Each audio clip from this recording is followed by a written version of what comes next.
Welcome back to Pastry Maestra. I'm Teresa and today I'm making Sachertorte.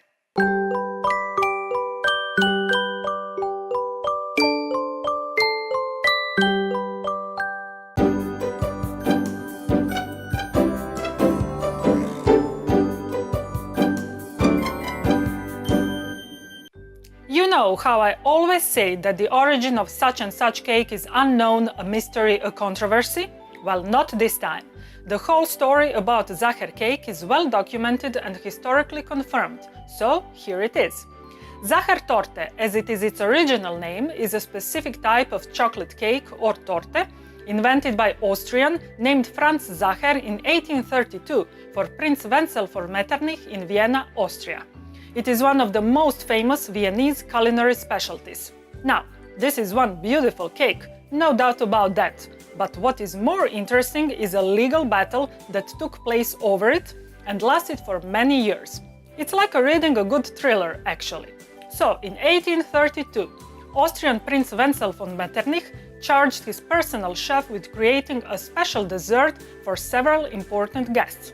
As the luck would have it, the head chef got sick, so this important task fell onto weak shoulders of his 16-year-old apprentice by the name of Franz Sacher. You can see the plot emerging, right? Luckily, everything went okay. The guests were happy and the young apprentice finished his training and later opened a specialty delicatessen and wine shop in Vienna. Boring, I know. Where's the thriller, you ask? Well, Chef Sacher had a son named Eduard who carried on his father's culinary legacy, completing his own training in Vienna at Demel Bakery. During time, he perfected his father's recipe and developed the torte into its current form. But, and this is one important but, in 1876, Chef Eduard Sacher opened the Hotel Sacher. And here comes the action part. In the early decades of the 20th century, a legal battle over the use of the label "the original Sachertorte" developed between the Hotel Sacher and the Demel Bakery. You see, Chef Eduard Sacher completed his recipe for Sachertorte while working at Demel, but as an owner of the Hotel Sacher, he served this cake there. When he died, the hotel went bankrupt in 1934, and his son Edward Jr. went to work at the Demel Bakery, bringing his father's cake with him, so the Demel started selling the Sachertorte. The battle started in 1938, when the new owners of the Hotel Sacher also began to sell Sachertortes under the trademarked name The Original Sachertorte. This soap opera was interrupted by a little thing called the Second World War, but it was continued in 1954 when the hotel owners sued Demel, claiming that they bought the trademark rights to the name Original Sachertorte when they bought the hotel itself. Over the next 7 years, both parties waged an intense legal war over several issues, including the change of the name, the second layer of jam in the middle of the cake, and the substitution of margarine for butter in the baking of the cake. Imagine. So finally, in 1963, they settled out of court, and since then, Hotel Sacher has the rights to the phrase "the original Sachertorte", and Demel Bakery makes and sells their own Sacher cake, decorated with triangular seal that reads Eduard Sachertorte. A genuine pastry telenovela, right? Now, since I don't want to get sued for making the original Sacher cake, I'll show you how to make my version of this classic. I hope you like it. As usual, the recipe is on my site and the link is down below.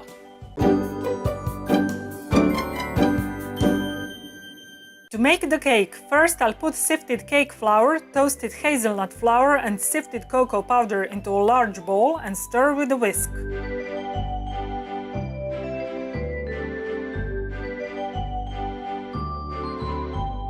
I've placed softened butter into a bowl of a stand mixer fitted with paddle attachment, and now I'll add sugar.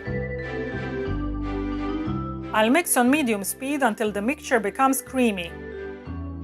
Then I'll gradually add the egg yolks, mixing well after each addition.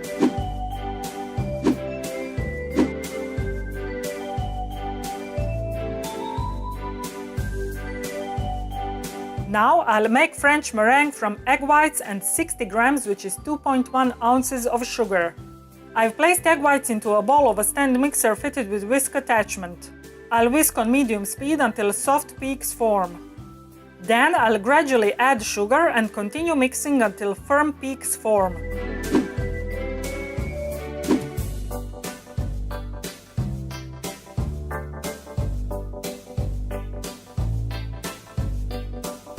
I will fold in 1/3 of the meringue into egg yolk mixture.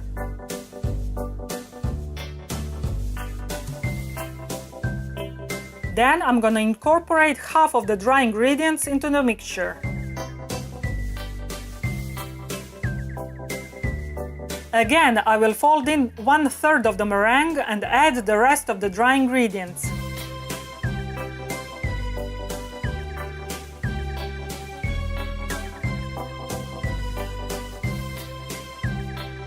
Finally, I'll finish with remaining 1/3 of the meringue.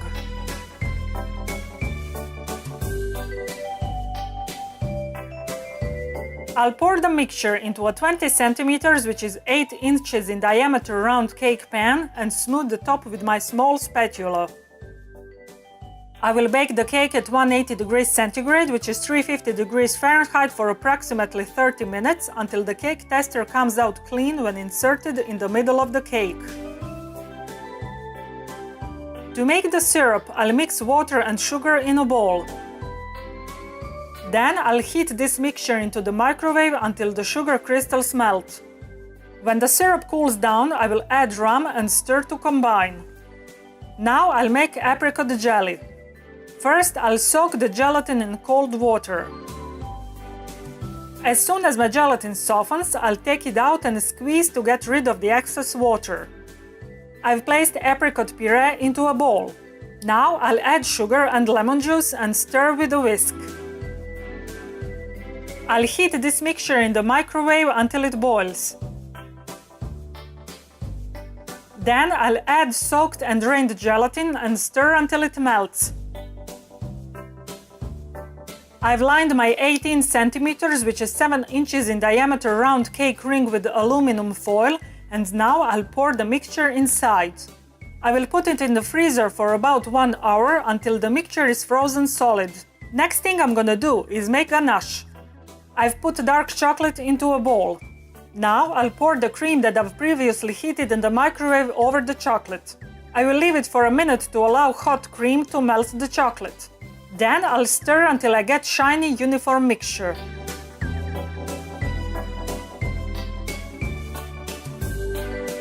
I will add softened butter and stir until it melts. I'm gonna leave ganache at room temperature until it becomes creamy. My cake is done and cooled. Now I will take it out from the mold by running my small knife between the cake and the mold. Then I'm gonna level the top of the cake. I will cut it in 2 layers. Now I'm gonna remove frozen apricot jelly from the mold.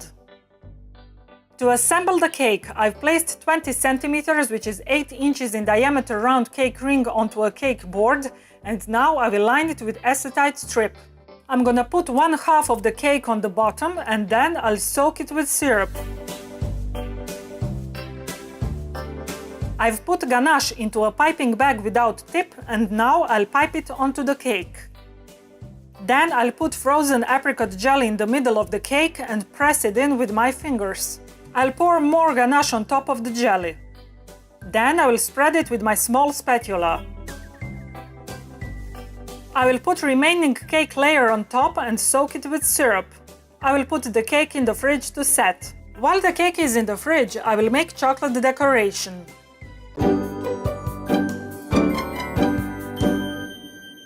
I've tempered my dark chocolate and now I'll pipe a couple of blobs onto my parchment paper. Then I'll spread them with my offset spatula. After that, I'm gonna pipe parallel lines on top of that and dab with my spatula to get the ripple effect.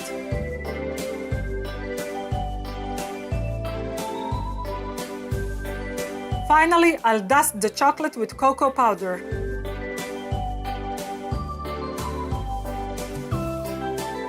My cake is set. I'll take it out from the mold and remove the acetate strip. Then I will mask it with remaining ganache until it is smooth. First, I will cover and smoothen the sides using my plastic scraper. Then I'm gonna cover the top of the cake with ganache and smooth it with my long spatula. Finally, I'll smooth the edges. I'll put my cake in the fridge while I'm making the glaze. To make the glaze, I'll put water and sugar into a saucepan and put the lid on. When the syrup boils, I'll remove the lid and add glucose syrup. I will insert the probe of my digital candy thermometer into the syrup and continue cooking until it reaches 104 degrees centigrade, which is 219 degrees Fahrenheit. Then I will remove it from the heat and add sifted cocoa powder. I'll stir with a whisk until the mixture becomes uniform. Now I will soak the gelatin in cold water. As soon as my gelatin softens, I will squeeze it to get rid of the excess water. I've heated my cream in the microwave and now I'll add gelatin and stir until it melts. I will gradually add hot cream with the gelatin into the mixture of syrup and cocoa powder and mix well with the whisk. I've transferred my glaze into a measuring cup and now I will blend it with my immersion blender. Make sure you don't create any air bubbles while blending. I will strain the glaze and cover it with cling film so it touches the surface of the glaze.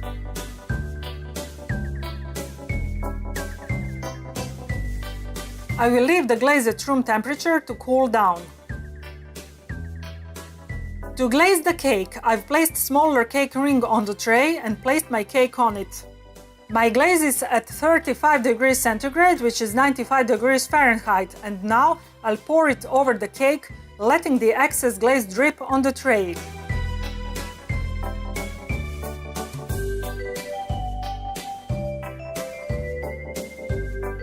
I will decorate the bottom of the cake with small chocolate chunks.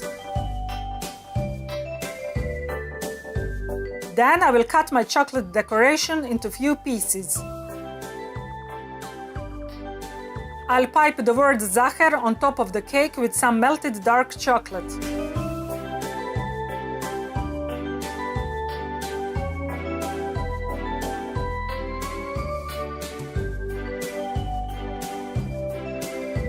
Finally, I'll decorate the cake with chocolate decorations. My version of Zacher cake is done and I can't wait to taste it. Join me!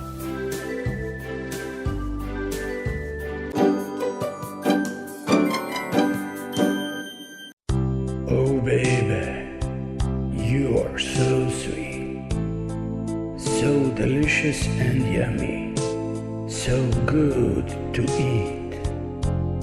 I wanna lick you, feel your sweetness on my lips. Forever and ever, you'll stay on my hips. I'm Teresa. Thanks for watching my video. I hope you liked it. If you want to stay in touch, follow me on Facebook, Twitter and Instagram, and of course, visit my site, where you can find elaborate posts with lots of pictures, additional information and recipes that follow my every video. Also, on my site you can download my free 365 pages ebook The Pastry Chef and maybe buy me a macaron, if you think that I've earned it. Now, before you go, please hit the like button and subscribe to my YouTube channel. That really helps a lot. Finally, and this is the most important thing, don't forget to create sweetness every day, because sweetness is happiness. See you in my next video. Bye!